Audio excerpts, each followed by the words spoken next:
I'm just trying to find my glasses. Don't get any... You'd love that, wouldn't you? Good evening, folks. Welcome back, everybody. I'm Tom, and this is the simulcast. Got a hair in my eye. On the air now for December 6, 1995, live from Los Angeles, from CBS Radio and Television. Merv Griffin is here tonight, our pal who is a true pioneer in television talk, who has been entertaining America for the better part of 5 decades. And our friend Robert Ballard is back tonight to take us beneath the surface of the sea. This is the man who found the Titanic, he found the Britannica, and now he has found the Lusitania, and we have some great video of this. Excuse me. And I realize, by the way, for those of you listening on radio, you'll have to imagine, and we'll try and be as descriptive as we can when this video comes up. Let me go to Prodigy Mail because you people do pay attention. Dear Tom, I have watched your show every now and then. The one thing I've noticed is that every Wednesday, you do that clip from the $10,000 pyramid in which Billy Crystal, or somebody who looks exactly like him, is going nuts because he just won the $10,000. Does that clip represent the time when Billy set the record for the fastest trip to the top at 26 seconds? Did they have only 30 seconds to reach the top? Do you have the whole clip of that bonus round from the bottom to the top of the pyramid? If so, can I see it on the air? Please show it on Wednesday so as not to break the pattern. I appreciate it very much. Thank you, Brian, Saddlebrook, New Jersey. Brian, we have the entire clip, but it runs about 45 seconds to a minute. If we run the entire clip, we have to pay everybody involved, including Dick Clark and our director, Brian McAloon, royalties or residuals to run the clip on the air. We have a policy here at CBS. We feel that Dick Clark has made enough money in his life. But anyway, because it's Wednesday, and just for you, my friend in New Jersey, here is Brian McAloon going nuts on the pyramid. Roll it.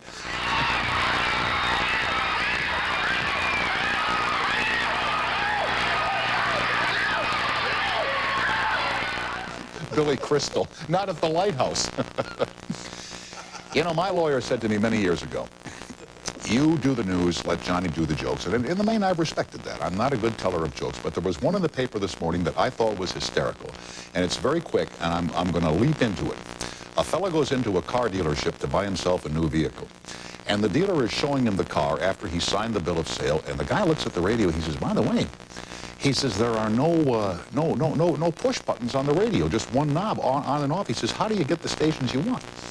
He said, the dealer said, this is the most amazing radio we've ever had in this car. He said, you simply say to the radio what kind of a program you want to listen to, and the radio automatically tunes to a station featuring that. He says, go ahead.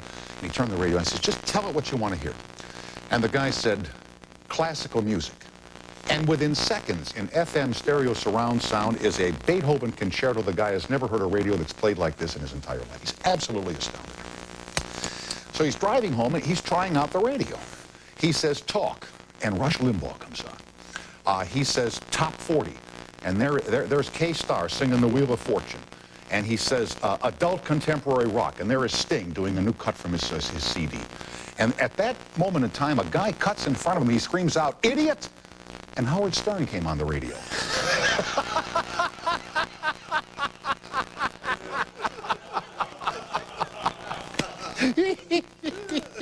The lawyer might have been wrong, you know.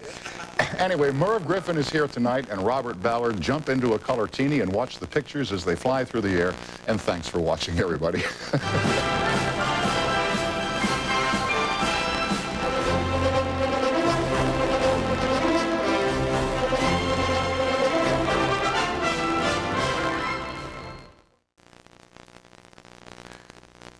Merv Griffin is one of the best people who have ever been on television. He sings, he plays the piano, he talks to people, he produces things, and he's a very successful businessman. My friend, thank you for coming over, and welcome back to CBS. I wouldn't have missed it. You know, one of the things that we never talked about the first time here was Merv the businessman, and people now know that you're the owner of hotels, you're involved in gambling properties, you own radio stations, and you own television programs.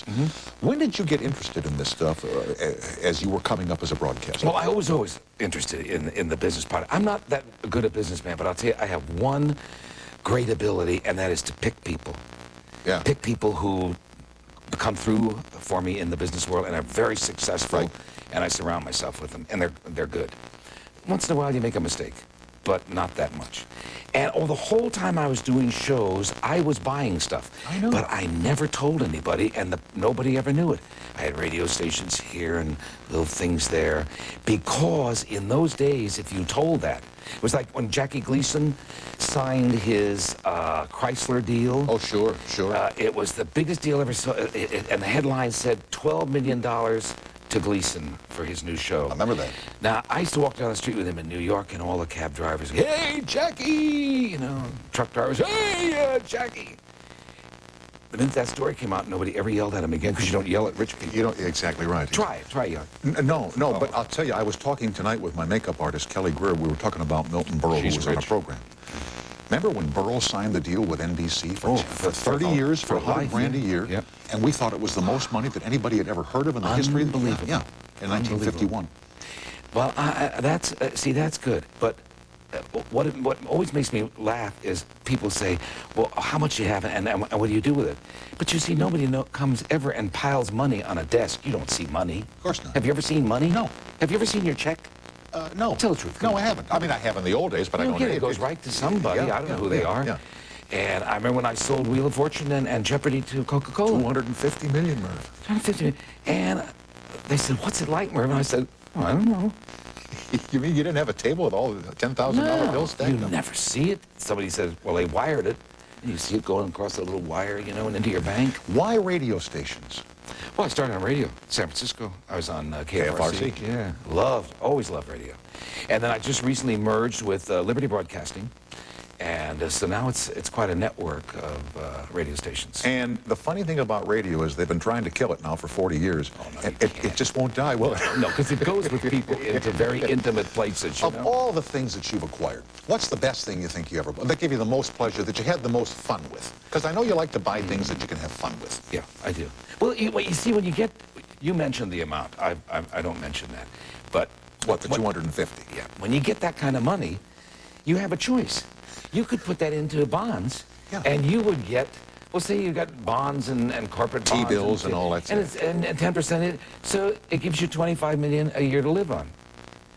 Well, that would be enough, I would think. Yeah, I would think you could scrape by. Or the other option is you put it back into life and into businesses, and people go to work and you do all that kind of stuff, and you don't retire and you know, become a vegetable. And that's what I chose to do, put it back. And I made some big mistakes. Have you ever lost money? Oh, yeah, I lost some money. Yeah, but then eventually if you stick with it and roll up your sleeves while everybody else is screaming and yelling and ha, ha, he's losing it, you're down there, you know, in the basement and you're getting the stuff done. Have you ever been like in the money room of your casino at resorts? No, I'm not allowed. You're kidding. No. I mean, You can't go in the counting room? No. I would have to apply to the gaming board permission to go into that room. Now, I can go into the security room and watch the camera on their hands. It's not that we don't trust them. But they have gloves, you know, and talcum powder all over. But you have robberies and all that. I mean, that's very tough. I was told one time by a man who went into the counting room, the money room of a casino, that they have forklift trucks lifting money. Yeah. That for change, it's easy because they have machines that can count quarters and half dollars. But for paper money, there's no machine that can separate 5, 10, 20, 50. Yeah. It's got to be hand counted and baled, and it must be a cash cow. Well, Resorts was the first to open in Atlantic That's City. correct. We have 12 hotel casinos there. And Resorts was the first, so people lined all the way down the boardwalk, and they paid to get in. I didn't know it at that time. It came so fast at them and so much that they put the money in barrels, and suddenly the commission came in and said, we will shut you down if you don't count the money. They had money sticking out of barrels everywhere in a room. Finally, they brought in bank tellers from all over the state, and they counted it. And you know, when they were putting casinos in Jersey, I was living back east, and you read in the paper that the New Jersey State Gambling Commission was considering applicants to make sure that they were financially responsible to operate a casino. And a bunch of us said, if you just give us one for a year, we'll be financially responsible. That's true, but it doesn't work like that. I know. No. They said they investigate your entire life. Yeah.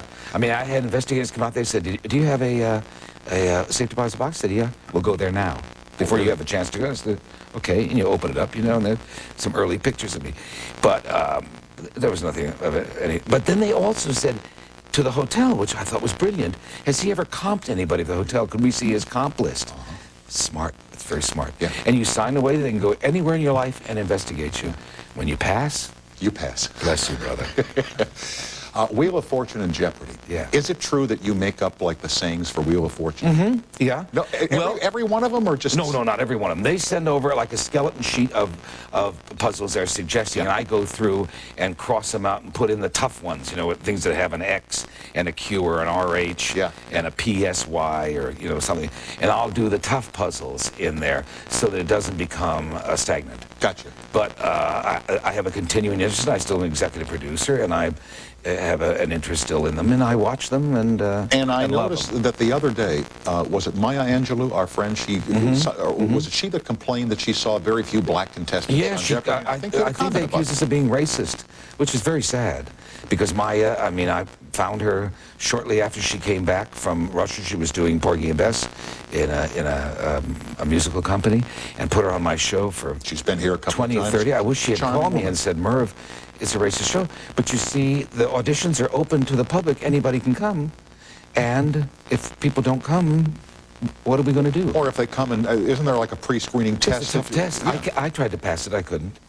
I flunked it. And I invented the game. You know, that is really embarrassing. I invented the game, and I can't play it. I can't pass it. I can't pass that. It's very tough, but that's theater. That's exactly You know, and right. Maya knows about theater. That's what makes me so sad about it. Why didn't she call me and say, hey, Merv, come on. That show looks racist there, you know? It's tough. It's tough. You can't be all things to all people, and we want everybody to come on the show, and we love everybody to win. And on the other hand, there's Wheel of Fortune, which we also produced, and there's certainly not any kind of problem there at all. No. Everybody's on there. No. So try out. Come and try out. Now, did you make Pat Sajak fix his hair different? No, but isn't that funny? People keep telling me that. You know, we watch these shows sometimes. I think he changed hair dryers. You know, the blowers. Did I? I think he's doing it with his left hand now. No, he looks good now. Well, he looks fine. Oh, It's just that I we're love used to that seeing guy. Pat. Well, we love him too. Isn't he great? Yeah, he's fabulous. Yeah. Every time But so are we. What the heck? I Tom? know. You I mean, every time I see Pat, I just ooh. We'll be right back with Merv Griffin of TV and all kinds of stuff, and you on the toll-free after these messages.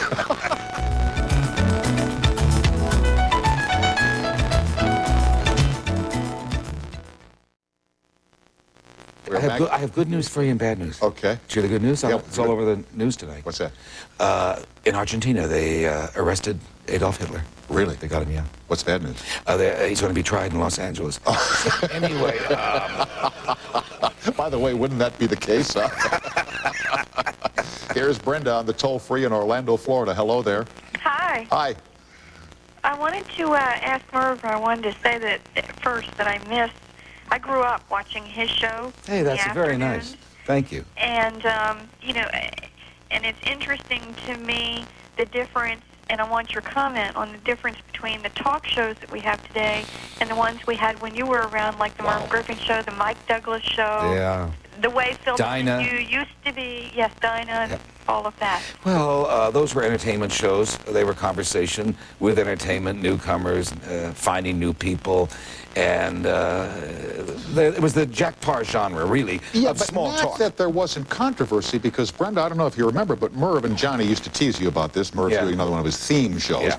But you did a lot of theme shows that had to do with tough subjects, Very with, tough with, subjects. with abortion and with But we sexuality. covered them very responsibly, Right. we felt, with therapists and the kind of people.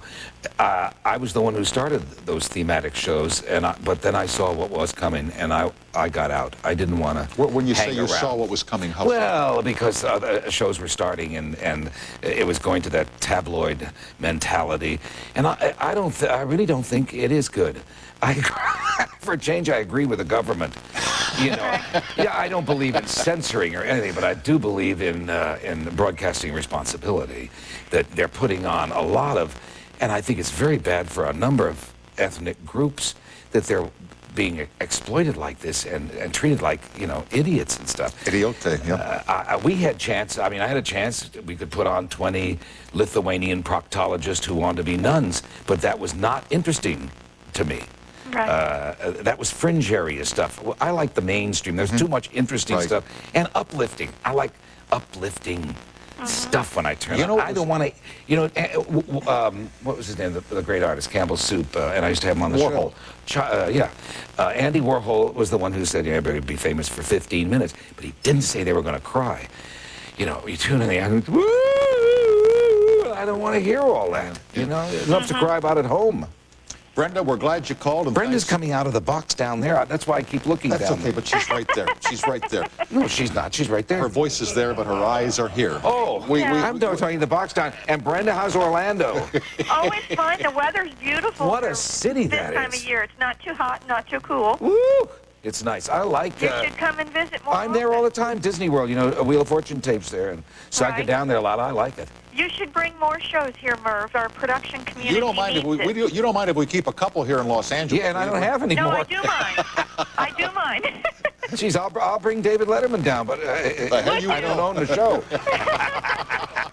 You You know, leave him right where he is. Yeah, stay there, David. I'm still talking the box. Stay there, David. Good night, Brenda. No. We would love for David Letterman to come. Put in a good word, Tom. We need that. From your mouth to Paul Schaefer's ear, Brenda. Thanks. He'd be great with Mickey Mouse and Minnie running into the studio. Yeah, all the right. time. Brenda, thanks for calling. Have a great time. You're welcome. Goodbye now. Thank you. When have things gone wrong on your show? Like you had a fellow who works with us now, Phil Wilson. Phil Wilson's here, yeah. Yeah, and when the tiger got out. Phil, well, that was, Siegfried and Roy. I had them on. I used to do my show. I did it for 11 years, 8 weeks a year from Caesar's Palace, from the main stage there, and we'd broadcast live. Not live, no, we were taped. But they brought over some of their Bengal tigers, and one of them was about 800 pounds, and as they finished down their act, he escaped. And we had a ramp that people sat on either side of. Mostly ladies were right there. I you remember know. that, sure. Yeah, and I would come out, and the Bengal tiger got loose, and he came out on the platform with me and lay down on my foot. There's not any, kept going, but his head was 6 inches from people sitting there. And I'm talking the whole time. The whole band got up, and they ran off the stage and got I think in the my audience dressing left room. the studio. No, the audience didn't move. I mean, there were 1,400 people. And I'm talking the whole time. Sweat running down. Now, ladies and gentlemen, this is a tame 800-pound. I didn't believe it. They didn't either. I said, and we're not going to fuss. He'll be easily caught. Couldn't catch him at all. But the women did a very interesting thing. Every woman on the thing grabbed her purse. Like, what is he going to go through their purses? They took their purses away. But he sat there on my foot. Now, he got Phil before he got to me. He grabbed Phil, and he had Phil's leg in his mouth, and then he decided to roll over. Well, Phil had to roll with him. Man, sure. And there's crazy Phil with the Bengal tiger, and it looked terrible man. from the audience. They thought it was something else. Now, you say you were on tape, but you rarely stopped. You did it as a... Oh, I didn't like stopping tape. No, I said if the set falls down, we just keep going. It's like the day the cow did the bad thing, you know, right in the middle of the stage. Yeah. But every union said, we had 6 unions on the stage. Oh, I'm not my union. I'm electrical. Well, plug into that, buddy. And you're sitting 2 feet from it, and and the audience is here, and they're going. And my sinuses are draining out, And so I said, get a blanket or something. And we put a blanket. You put a blanket over it and do the show. Exactly. Right. Exactly. Not my union. What, leave showbiz? Yeah. With Merv at 800-952-2788. Back after this.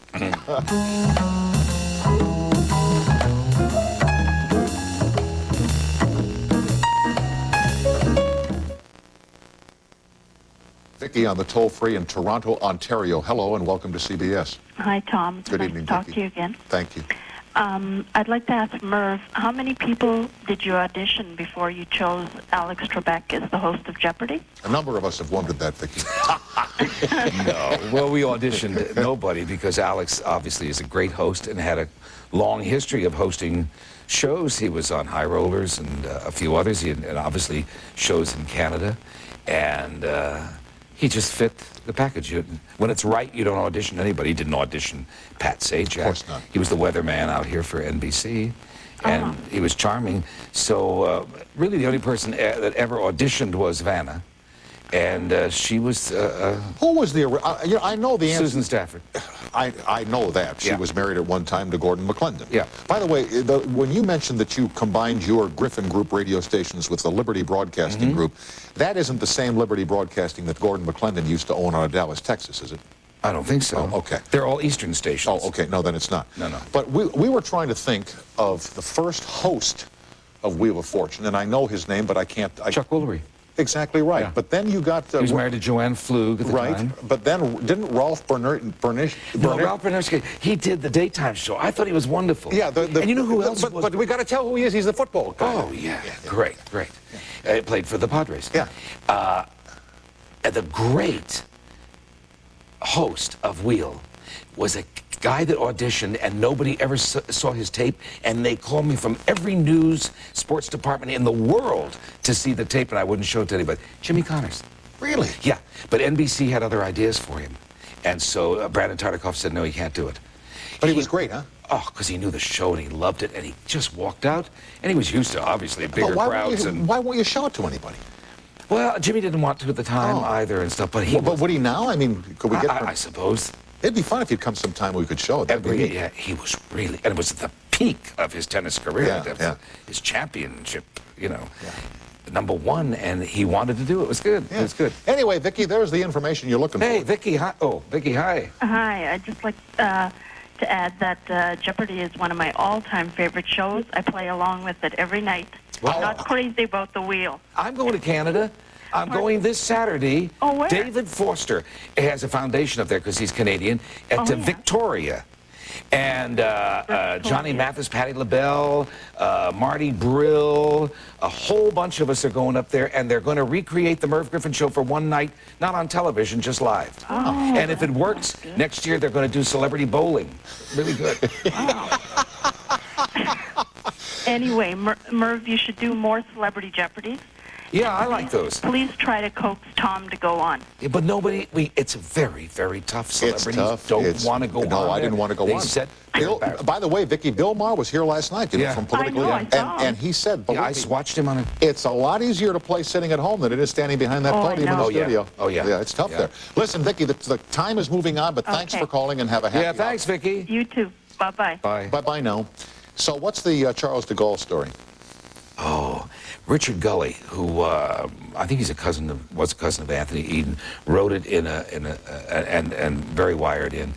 When Charles de Gaulle, and you remember, I mean, he was such a French hero and very erect, very nationalistic, very erect, and he wore that little hat and everything.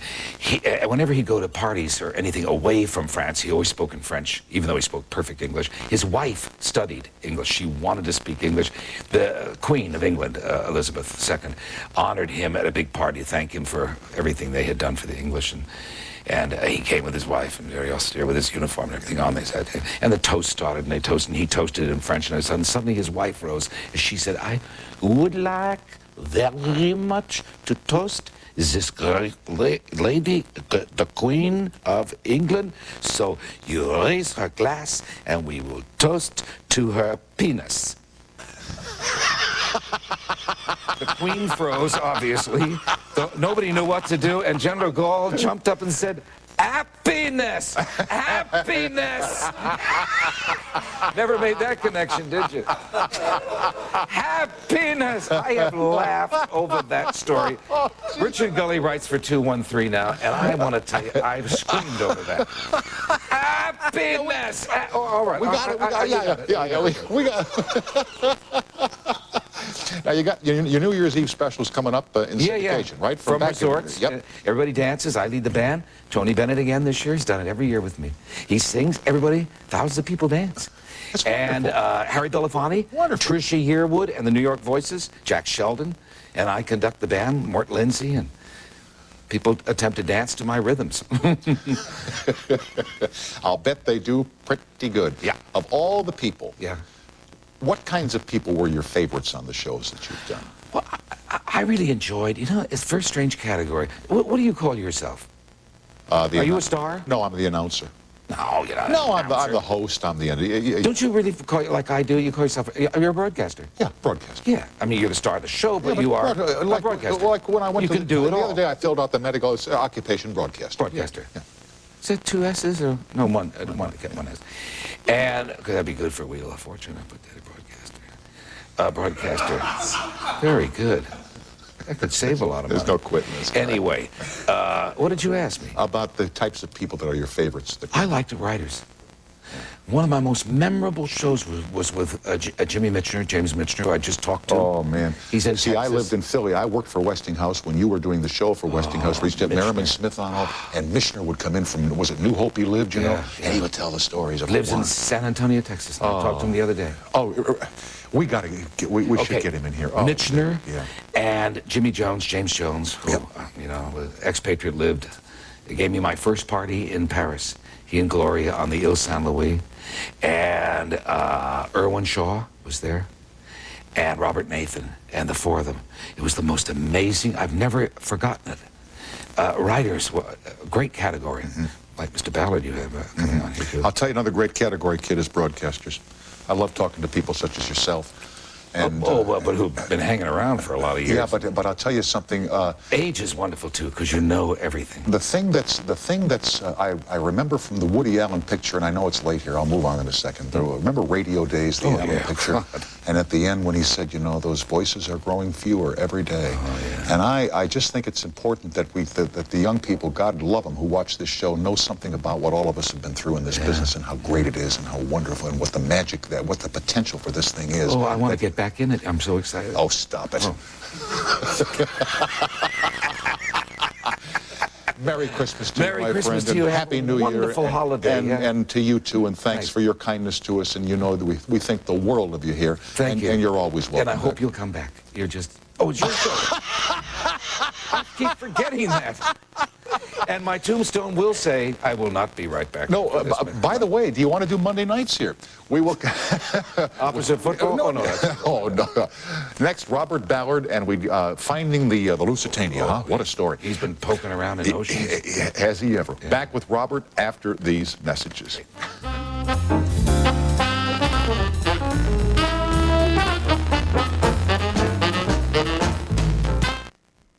If there is a person worthy of the title movie star, it would be Maureen O'Hara. She has graced the screen in some of the finest pictures ever made. She returns to the screen in CBS's television movie The Christmas Box on Sunday evening at 9 o'clock, and we are honored that you have chosen this program to appear on, and we welcome you here to CBS. Well, thank you very much. Thanks for coming in. You made 56 movies between the beginning of your career in 1973, and then you said... No. You made 57, but that was late. The beginning of my career, I hate to tell you, was 1939. Why would you hate to tell me? Well, no, I don't really hate to tell you. It doesn't bother me in the slightest. Me neither. But you left in 1973. Yes, Why? I quit. Why? Well, I married perhaps the most wonderful, exciting, gorgeous, handsome man in the world, Charlie Blair, who was senior pilot at Pan Am. He was a general in the Air Force. He wore 2 hats. He was the man who first flew solo in a single-engine plane over the pole to prove that the United States could bomb Europe over the pole and that Russia and Europe could bomb the United States over the pole. Sure. He flew the 5 fastest commercial crossings of the Atlantic in a seaplane, a Sikorsky S-44. He flew the first non-stop flight of the Atlantic. The definitive pilot, as it were. Mr. Pilot. Yes, he was. All right. And so for him, you said, bye-bye silver screen, bye-bye Hollywood. That's right. And he was a great friend of Duke's, John Wayne. And I still made 1 or 2 pictures after we were married.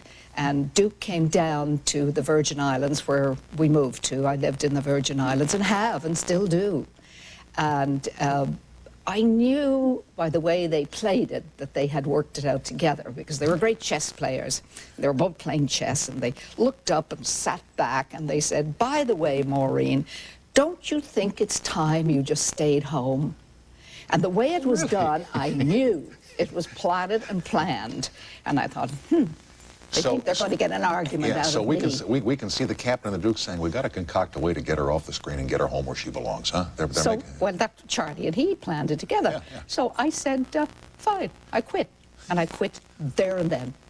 And didn't go back until 1991 when John Candy, for whatever the reason, said, you know, I'm making a picture called Only the Lonely, and you should be in it, and you went back one time. That's right. Well, it was Christopher Columbus was the director of that, and he wrote the horrible Chicago Irish woman in it for me, and then couldn't find me.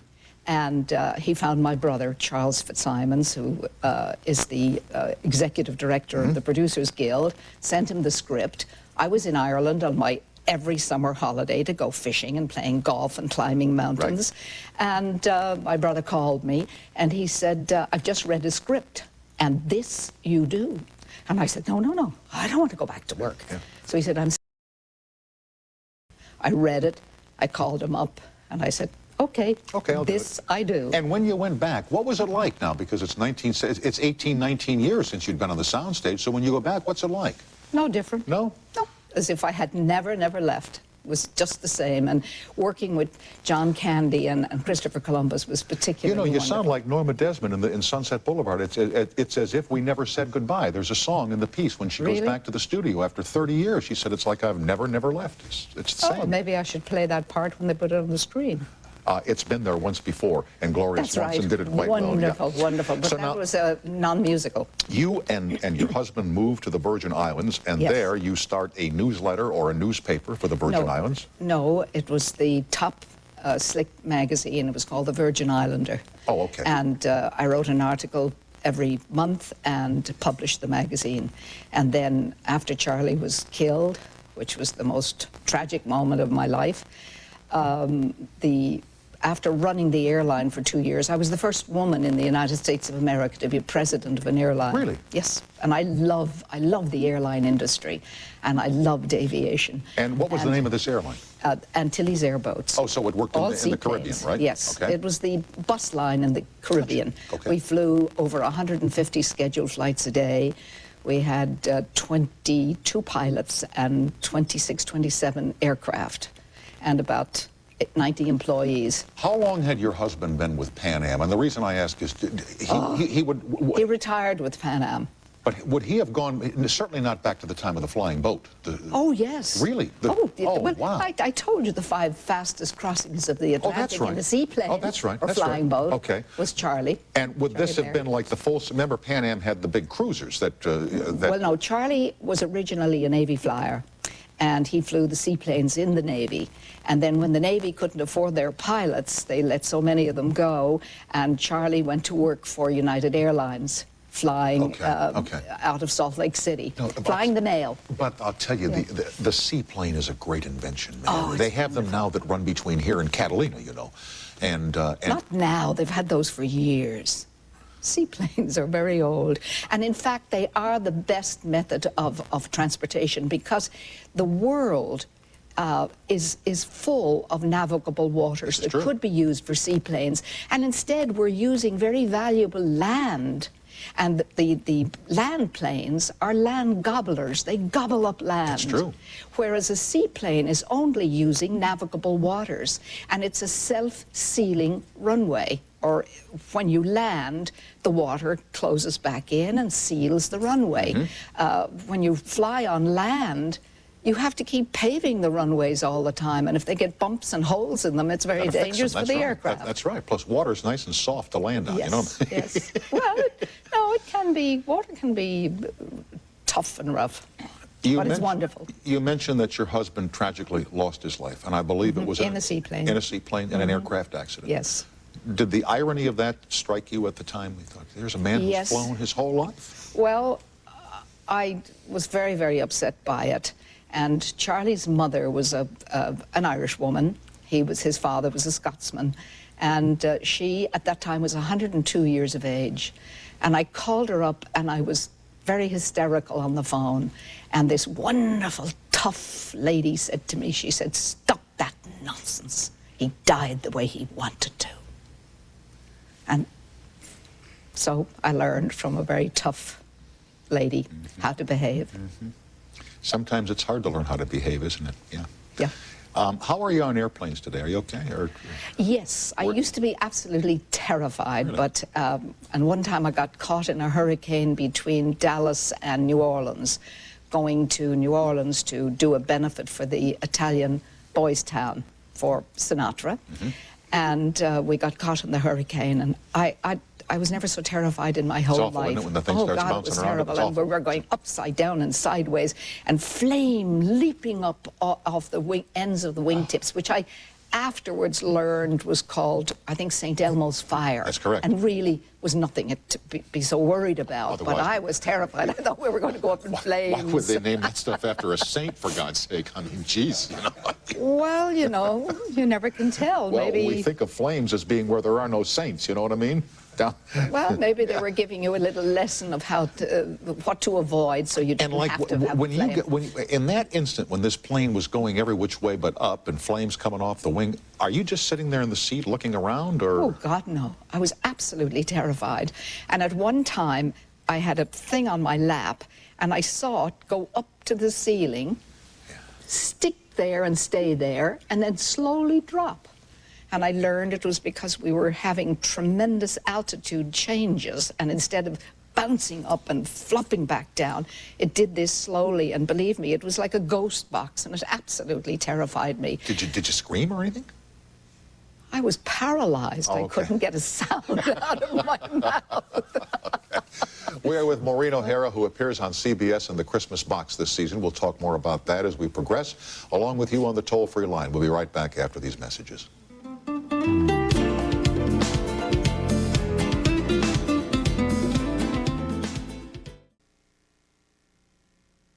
We're with Maureen O'Hara, and here's Carol in Oradell, New Jersey. Hello.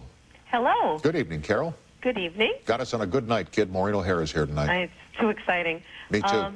I was just wondering what it was like for Maureen O'Hara to be working with Errol Flynn. I'm such a big fan of Maureen O'Hara, but I had read somewhere that she was one of the most beautiful women, perhaps the most beautiful woman that he had ever worked with, and I wondered what she had thought about him. Well, he was a very professional man to work with. He always knew his dialogue. He came totally prepared to work, and he was a pleasure to work with. I don't think I'm telling stories out of school when I say that he liked the vodka, and he used Really? to keep... Yes. Wow. And he used to keep a bottle full of water, and he would always sip on it, but it was really vodka. And by about 4 o'clock in the afternoon, Errol usually had to go home because it what a was too shame. far gone. But I can't tell you that the only thing I didn't like was so many of my love scenes, he was gone home, and it was an X on a little board. And I had to say, oh, I love you, to an X on the board. And I didn't have him looking back at me, so that wasn't nice. Yeah, yeah. But he was a fine, professional gentleman to work with. Uh-huh. And I'm told that in addition to the vodka, he did like pretty ladies. Yes, we've been told that, haven't we? Yes, we have. Yeah. In fact, I believe there's a part, a little bit of, what's the word, colloquial English, in like Flynn? Would you, I don't know, I don't think that came from Flynn. I heard that. My goodness. Carol, I'm glad you called. Thanks. Thank you very much. Thank you, Carol. Bye-bye. You're welcome. You worked with the legendary John Ford, whom you describe as the best director of all time. The best, the finest, between the words roll it and cut. You couldn't meet a greater director. But he was a tough, mean old devil. A taskmaster. How He tough, was- how mean. Well, he was a mixture. He was kind and sweet and wonderful, but oh, he was tough. And he and John Wayne loved to aggravate me and annoy me and try to, there's so many stories I can tell. Which one do you want me to tell? The best one. The best one? Oh, they did awful things to What me. did they do to you? Well, one that I particularly love, but I could sit here for a week and tell stories I know. about John Wayne and John Ford. I know you could. But most directors, We when I could was sit here for a week and yeah. listen to stories about John Wayne and Yeah. John Ford. Well, sitting on a cart in The Quiet Man, at the end of the race sequence, when John Wayne didn't take my bonnet off the stake, I was sitting there on the cart, and then he started to do my close-up of my surprise and shock and anger that he hadn't taken my hat. Most directors would have blown the wind machines in your face and blown your hair all back. But John Ford, no, he was a great cameraman as well as a great director. And he put the wind machines behind me, and he blew my hair forward, because my hair was then very long. And it was like wire lashing across my eyes because red hair is very strong and wiry. Right, right. And he started yelling at me, keep your so-and-so eyes open. And I got to the point where I couldn't stand it another minute. And I put my hands on the side and I looked at him and I said, what would a bald-headed old son of a bitch like you know about hair lashing across your eyeballs? And I thought, oh my God. I've done it now. What have I done? I'm going to get fired. I'm going to get thrown off the set. And the wonderful part of the story is I watched him. I watched his eyes. I watched him check every face on the set like that in a flash and make his decision whether to laugh or kill me. And he decided to laugh. And the old devil won again. He always won. Did he really? Always won. Yeah. You know, Always won. one of the didn't he make How Green Was My Valley? Yes, he sure did. We saw that picture 150 times in Catholic grade school in Milwaukee. The nuns would run it over and over and over again because they loved it. You know. Oh, it was a wonderful. And it's still one of the great classic pictures no of the world. No question. You know, I worked with his grandson at NBC. A fellow named Dan Ford was the stage That's right. manager on my shows. Yeah. And his mother was Jane Ford, who I Yes. believe had married John Ford's son. That's right. Okay. He was mother to Danny. To Dan, right. And from Dan, I bought his mother's house in New York. I bought Jane Ford's townhouse in New York. And I bought all the furniture in it. Everything. Lock, stock, and barrel. And yeah, on Did a bed go with it? Which one? The 4-poster bed? You're kidding. No, it's in my house in Beverly Hills now. I have it. That is my You bed. gotta be kidding me. That is my bed. When they were married. Did you? Oh, you knew then. Yes. Well, I didn't know you got my bed, You want to sleep in it tonight? with or without you. Your call. Either way, I can promise you a bumpy ride. Fasten your seatbelt now. My God. But then, now, how did you know John Ford's daughter-in-law, and how did she get your bed? Well, I was great friends, naturally, with John Ford and Mary Ford. Sure. And then with his son, Pat, who married Jane, and they were great friends of mine, too. Right. And they didn't have all the money in the world when they were very young and first got married, and they needed a bed. And they asked me, would I loan them my 4-poster bed? So I did, on one condition, that when they were able to afford a bed, it came back to me. Uh-huh. And I She never died got... poor, you know. No. No, Jane became a very, very fine designer. No question. And she moved to New York. And one time, when I saw Danny, I said, Danny, where's my bed? And he said, Mother has it in New York. And I said, oh, I want to find out where she is and tell me so I can get my bed back. And now you have my bed? You know what's great about that bed? What? Number one, it's a big 4-poster, high off the floor. That's right. Secondly, it's... I hope you never fall out of it because you'll break your skull. I will. And the other thing is it's bigger than a king-size bed. It's a huge, huge bed. And you have to have custom mattresses made for it and springs because you can't just buy them in the store. They have, when I bought this house, I had it renovated, and I had put new bedding on the bed, and it cost me a lot of money to have a mattress maker in New York make up the proper bedding for your bed. Well, You're really steamed about this, aren't you? Yeah, yeah. I've been chasing that bed for years, and now I find it's here. It's here. Well, is it in L.A. or New York? It's in Los Angeles, man. Oh, well, watch out one of these nights. I'll be keeping an eye out for you. We are with Maureen O'Hara, who's a good sport. She's in the Christmas box on CBS, and we will get to that and more of you on the toll-free line as time permits right after these messages.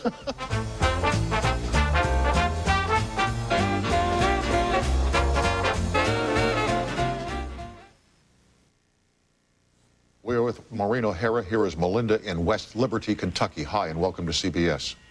Hello. Good evening. Hello, Maureen. Hello, how are you? I'm fine. How are you? She's Pretty fine. good. Melinda, Pretty we're all fine, Melinda. Otherwise, Okay. we wouldn't be on TV tonight. Okay, We'd be I in the just- hospital. Okay. I just wanted to say that Maureen O'Hara is one of my all-time favorite actresses, and I would like to know what her favorite film role is. Well, you know, you ask a silly question and you'll get a silly answer. Naturally, my favorite film role was The Quiet Man, and my favorite leading man was the Duke himself. John Wayne. John Wayne. And my favorite director, of course, was John Ford. But I did have other favorites like Henry Fonda and Brian Keith and Jimmy Stewart and the other wonderful people I worked with. And Charles Laughton, who brought me to America. Now, a lot of people say that Charles Laughton discovered you. You were pretty well along. You were pretty successful by the time Charles Laughton caught you. I believe you were 18 years old at the time, working in Dublin. No, I was 17, actually. Not that 1 year. What difference does 1 year make in a lifetime? Now especially. No. But, well, if you're 100, a year makes a lot, but if you're 17 or 18... No, then it's just another year. Yeah. But I was in the Abbey Theatre in Ireland, and prior to that I had been in other local theatre. I had won every award you could win in Ireland, but it was Laughton who signed me out of the Abbey Theatre to make films with him in England, and my first film was Jamaica Inn with Charles Laughton, and Charles Laughton brought me to the United States of America to make The Hunchback of Notre Dame with him. And then RKO bought my contract from Laughton, which was a very sad day for me. I cried for weeks and begged him not to sell me. Oh. But he did. Yeah. And was that part of the pang of the studio system, that you could be bought and sold as chattel? Oh, yeah. yes, because finally RKO bought me from Charles Laughton. And then John Ford cast me in How Green Was My Valley, and 20th Century Fox would not let me play the role unless they owned part of me, and they bought one picture a year from RKO. And eventually... So they're slicing you up and dicing you up? It's like ball players. Yeah, We were bought and sold in those days. Yeah. Did you ever know this man, Harry Cohn? I sure did, and I loved him. Really? Because a lot of people didn't love him a great deal. Do we have time to tell a wonderful story about it? Yes, we do. But Melinda, thanks for calling. Have we answered your question? Thank you. Okay, good night then, Thanks, lady. Melinda. Bye, Melinda. Yeah. Harry Cohn ran Columbia Studios, was it? That's right. Okay. I had, when I made, the one about the picture about West Point, Long Grey Line. Harry Cohn again wanted to own part of me without, before I could have the film. And I had a wonderful handshake agreement with him, which he never broke. Which in those days, I'm told, was rare. If it wasn't on paper, forget it. No, I had handshake agreements with John Ford, but also with Harry Cohn, and he never broke it. And whenever I had a complaint, I would go in and talk to him, and he used to say, well, she's the only one that has the guts to come in and sit down in front of me and look at me and talk to me. But one day, he had a lady secretary and a male secretary, and one day I got a phone call, and it said, Mr. Cohn wants to see you. You're to get in here right away. And I thought, oh, my God, what have I done? I'm in trouble now. Yeah. So I went in, and I went into the inner office, and he gave me a kiss on each cheek, and he said, sit down. He said, I want you to stay with me this afternoon. He said, I know your background. I know you come from a clothing business family. And he said, I know that more than anybody else, you understand Jewish people. And he said, this afternoon, my 2 sons are becoming Catholics. And you know what that means to a Jew. Would you stay with me? I sat there with him, and he kept looking at his watch, and then the tears rolled down his cheeks. And it was very sad. Wow, it was very sad. Of course. And when it was finished, he said, well, he said, it's done now. He said, you can go, Maureen. And he got up, and he gave me a kiss, one on each cheek, and he said, thank you. You can go home. It's a marvelous story.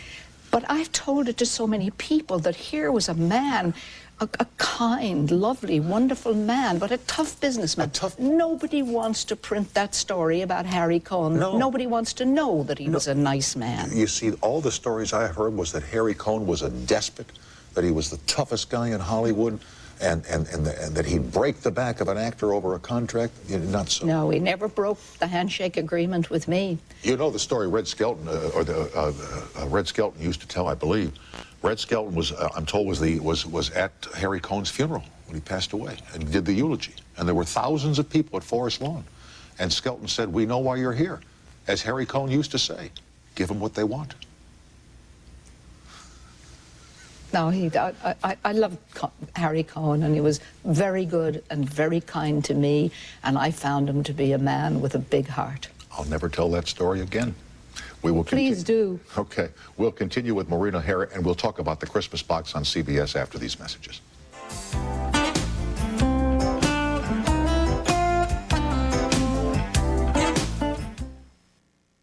You know, the time will go away quickly here, and then we won't have talked about the Christmas box, and I will not have done my job and served your needs. Right. This picture is for television, and the Christmas box is about? It's, well, it's about a very domineering, slightly bad-tempered, likes her own way, old lady who lives alone in a great big house. She's very wealthy, but she has a bad heart problem. I wonder who that person would be. I wonder who would play that role. I don't know. But anyway, her lawyer is so terrified that she's going to die alone in this enormous house and nobody will find her for weeks. And he convinces her to hire a young man and his wife and their little girl. And that's Richard Thomas and Annette O'Toole and Kelsey Mulrooney to come into the house to take care of her, the wife to cook some meals for her and the husband to take care of the garden. And it's immediately she dislikes of course. The young man, and he doesn't like her. We don't need these people around here. No, and the wife says she's not as tough as she pretends to be. And it is the solving of the problems between these people and the learning about love and about what the first gift of Christmas was. And it's a really very beautiful story, and you'll need a box of Kleenex when you see it. Good. And of course, the first gift of Christmas was the Christ child. It is the birth of the baby Jesus. It's his birthday. It sounds wonderful. I look forward to seeing it. Please look at it. I shall indeed, and I'm glad it's going to appear on CBS. When you were here in the glory days, how big was Chasen's restaurant in this town? You know, it's gone. Oh, the best. Yeah. Oh, I was there just before it closed. Yeah. I had my own table there, as a matter of fact. I'm sure you did. And I went at least once a week to dinner there, and it was wonderful. And Dave Chasen lived across the street from me on Stone Canyon Road in Bel Air. And we were great friends. And we really missed Chasen's. It's a shame that it's gone. Tell me about it. It's a crying shame. It is. And your sister is a nun? That's right. Really? As a matter of fact, something very interesting happened today. Really? I talked to my sister, who runs Marycrest Manor. My mom lives there. That's what she told me. You beat me to it. I was going to tell you that your mom was there. I'm sleeping in her bed, and her sister's running my mom's life. Jeez, Yeah. What the hell's going on here? What is this? This is your life, Tom Snyder? Jeez. What's your sister's Sister Mary? Sister Margaret Mary. Oh, sister, I know her. She's an angel in God's heaven. She is. Oh, she's wonderful. Brilliant woman. Yeah, brilliant. Has her degrees from Scotland, has her degrees from University in Dublin, and from Loyola University in the United States of America. Your sister She's a very brilliant woman. Your sister is Sister Margaret Mary. That's right. And she never told me. Well, The nerve of that nun. No, she wouldn't do that. She wouldn't do I that. guess not, yeah. Oh, she's terrific. She Absolutely. really is. She's wonderful. Yeah, and so you called her on the phone today? She's fine, of course. Oh, great. Yeah, you're going to see her while you're here? I do all the time. Well, we chat good. every couple of days. We Good. have to get up on things. You know, oh dear, what was the wonderful singer that used to sing with Jack Benny? Dennis Day. Dennis Day. His mother went in with, as we call her, Auntie Peggy at Marycrest Manor. Oh, it's Auntie Peggy, is it? To all the nieces and nephews, Yeah. to recuperate from some surgery. Yeah. She was so happy there, she refused to go home. Oh, I know. It's Yeah. wonderful there. Yeah. But now, if I called Sister Margaret Mary Auntie Peggy, I'd go right across the face. Maybe not. Maybe not. That's very sweet. You can try it. I'm going to have a copy of this show made and sent over there first thing in the morning so that they can watch this, you know, because they get to bed early over there. Yeah. That's right. I mean, I could talk to you all night here, but the other thing is, you know, we all love this picture you made with Edmund Gwynn and with Miracle on 34th Street. Miracle on 34th Street with electric trains and Santa Claus, and when they bring all the letters in addressed to Santa Claus. And now they run it, it's the colorized version. Do you object to that being done to that picture? Well, the first time I saw the colorized version, which was many years ago, I had purple skin and green hair, and I thought it was awful. But today, I'm quite sure that the technological advances are very fine, and I'm sure it's different today, but I have never seen it in the modern colorized version. If I see it but in I color, like it in black and white. So do I. If it's in color, I turn the color off on the TV. Well, then you get it in black and white anyway, so there you are. Look, so what will you do for Christmas? Where will you be? Well, you know, we're a huge, big Irish family, and when we all get together, there's a little over 30 of us.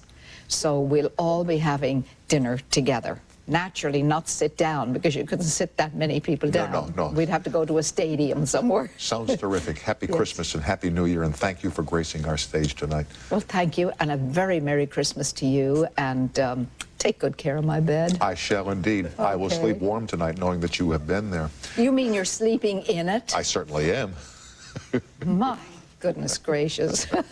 I hope you don't fall out. Me too. Or maybe I do. Maybe I hope you do fall out. You know something? If you want it back, I'll send it to you. Huh? If you want it back, I'll send it to you. One of these days, yes, please. Okay. I'll take it. Okay. Let me know when. Yeah. Okay, I will. We will continue with Colonel David Hackworth after these messages. Thanks for watching. We'll be right back, folks.